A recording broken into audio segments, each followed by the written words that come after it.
One of the biggest things that I have noticed as a lecturer here at the GSB, as a former PhD student, is guess what? That Africa's greatest resources doesn't lie beneath its surface. Africa's greatest resource lies within its sons and daughters. What am I saying?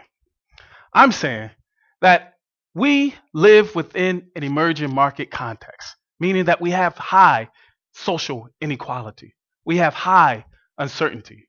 We have the have-mores and the have-nots. We have a cultural complexity. The core question that we have to ask, how do we make the world that should be while we're living in the world that is?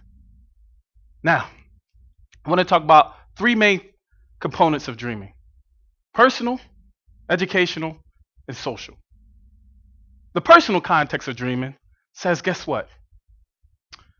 An individual pursues life either in a predetermined fashion or in a hopeful fashion. Now, what do I mean by predetermined? If an individual has a fatalistic perception of life, then what they see is themselves and their society as unchangeable. Now, Paulo Freire talked about this core idea of hope.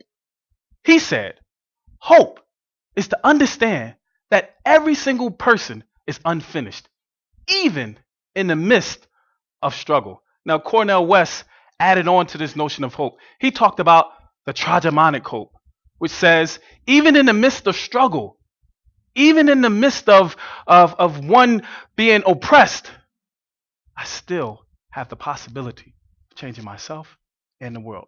Let me give you a key example. As a high school teacher, I met a young man. His name was Gerald. Now, Gerald had a negative perception of himself. He was going through a lot of different things. This one day, he walked into the school, and guess what happened? He has a shirt on that had a woman who was nearly naked. And I walked up to Gerald, and I said, Gerald, you have to take that shirt off. And he says, man, F that, I ain't taking that off. And so in my mind, I said, this young man wore that shirt knowing that an adult would stop him and say, hey, you have to take it off. So after going through this conversation with him for 5 minutes, I simply went up to him and said, what's going on? He said, nothing. Starts to get a little teary-eyed. I said, what's going on? And eventually Gerald starts to open up about a situation that's happened in his life. Now at that moment, I was able to talk to him. I was able to pose questions to get him to realize that although I'm a student who's not passing, although I'm living in poverty, although my mother is suffering from cancer, I can still be somebody. Let's talk about this notion of hope. Hope believes that everybody is unfinished. This young man, although he didn't become an A student automatically, but he started to take steps on that path. I want to talk about dreaming as educational. Now, the common discourse in education, especially in this country and globally, is what we need to do is we need to make more globally competitive workers, which essentially says we need to turn schools, universities into training grounds versus education for what I call transformation. Now, education for adaptation says, guess what? What we're simply going to do is train people to adapt to the world that is.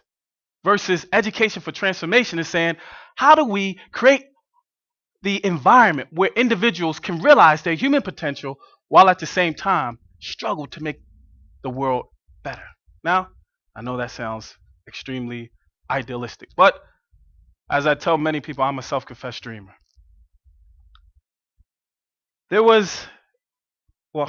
I'm running a program in a local high school.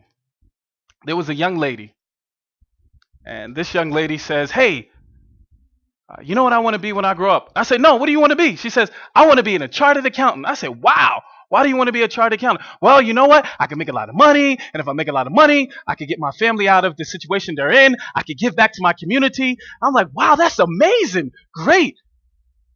Let me pose this question to you. What are your talents? The young lady says, excuse me? I said, what are your talents? She said, well, you know what?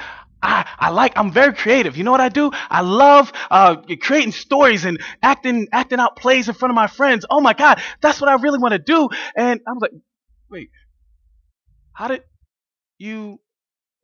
do you want to become a chartered accountant now? She said, oh, well, because I want to get a good job.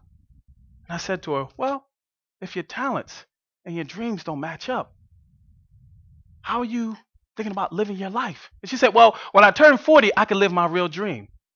Ladies and gentlemen, what I'm trying to tell you today, you don't have to wait till you're 30 or 40 to live your real dream. You could pursue something worth pursuing now. Now, what does that mean for me as an educator? My role as an educator is not to tell a student, hey, that dream isn't good enough for you. My role as an educator is to simply pose questions that enable the student to understand why he or she is making a decision that she's making. Now, that goes against learning for adaptation. We walk into a classroom, the teacher teaches, you write down, you take notes, you study, and then at the end of the semester, you take a test, and if you pass, you leave the class. When you do that for your entire varsity career, guess what happens? You get a credential. But ladies and gentlemen, although I stand here with a PhD and a bunch of other degrees, what I'm telling you is that if we don't live a life that is purposeful, that is about individual fulfillment, something that makes us happy, and social consequence, and I tell you that our life isn't worth living. Let me give you another example. Let me move to the third part. Learning or dreaming dreaming in a social context. Now, we can live in the world that is.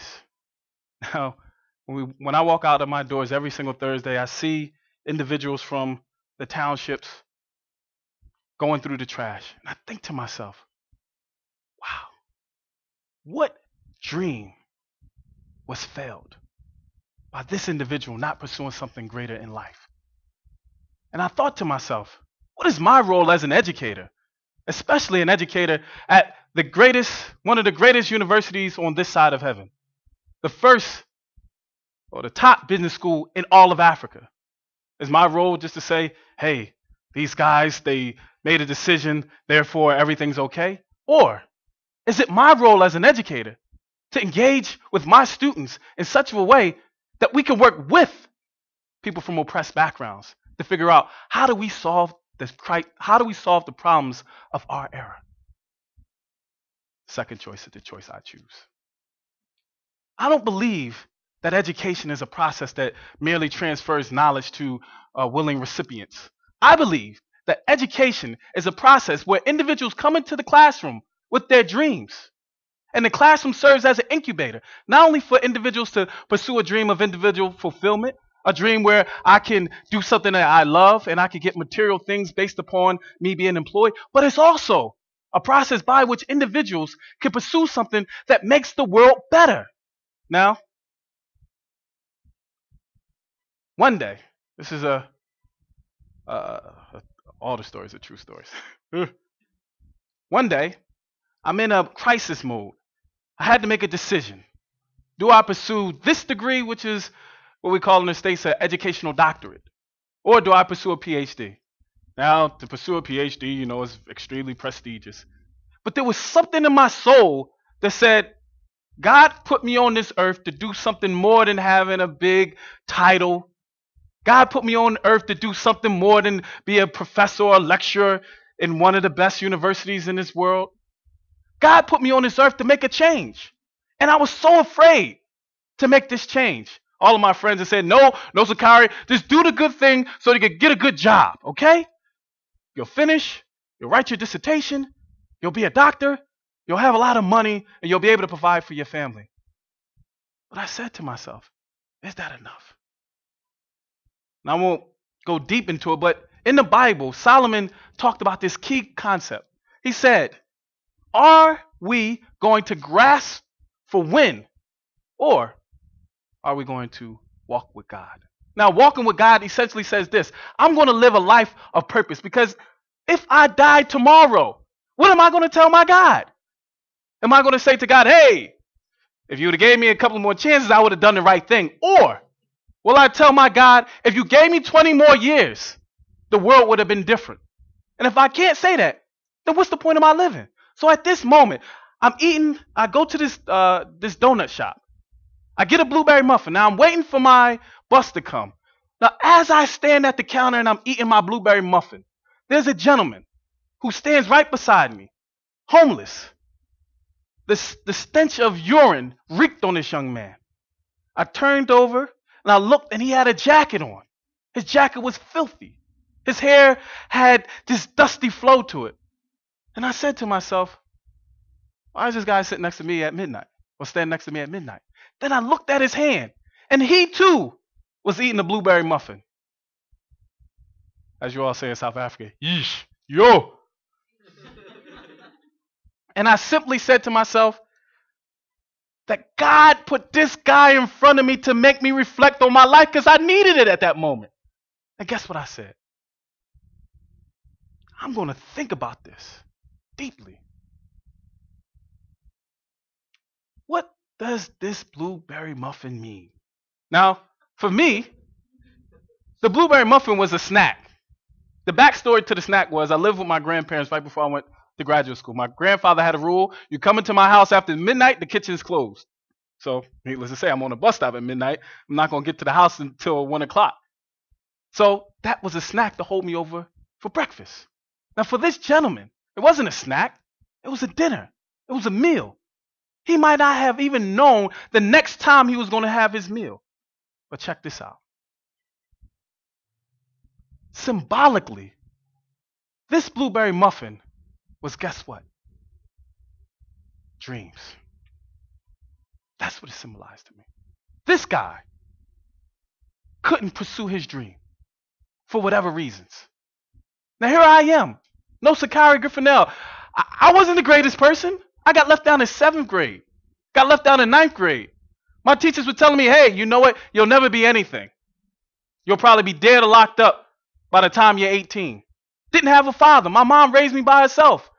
My friends all fell into the drug game. Out of 10 friends, only 2 of us graduated from college. My fate, if I looked at my life fatalistically, was done. I was over. But through the love of teachers, through getting different opportunities, I was able to pursue my dream. So guess what? I realized at that moment that my life can't be a life where I just simply pursue a credential, where I get the best things in life, while the masses of the people struggle. Not only in South Africa, but all over the world. What is my life going to be? And I had to simply say to myself, if I'm going to make this world better, I got to be about that life, as we say in Philadelphia. And if I'm not, then guess what happens? The world exists as it is, not how it should be. If we are going to change the world, we have to stand up for our dreams. Let me give you a concluding story. Now, there's another funny thing. I went to Baptist churches all my life, so whenever the pastor says, in conclusion, you best believe he's going to keep on going for another 2 hours. But, I don't have 2 hours. Dr. Martin Luther King, right? Can you imagine?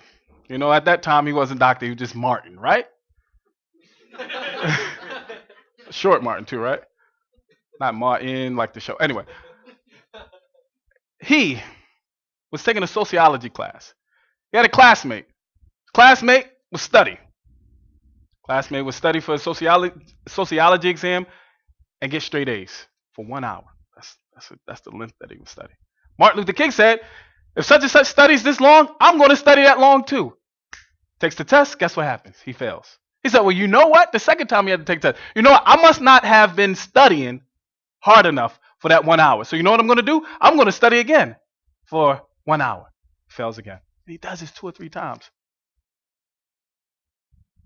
At the 3rd time, you know what Dr. King says? He said in his beautiful voice, right? Martin, if you don't know who you are, then you'll continue to fail.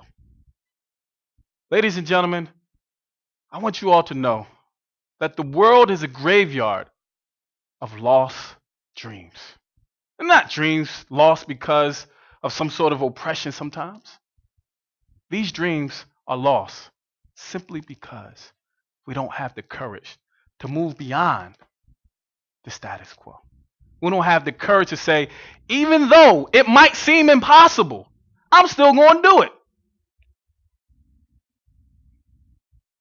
Paulo Freire said something that was so important. He said, world transformation requires dreaming. He said, dreams are visions that individuals fight for. As I stand before you today, I'll simply ask you, are you willing to fight for your dream? Or are you willing to just allow the world to exist as it is? We could look at Syria. We could look all over the world. We see war. We could look in South Africa. We see savage inequalities. What are we going to do? Are we just going to stand by? Or are we going to develop dreams that make us happy and dreams that make the world better? Thank you.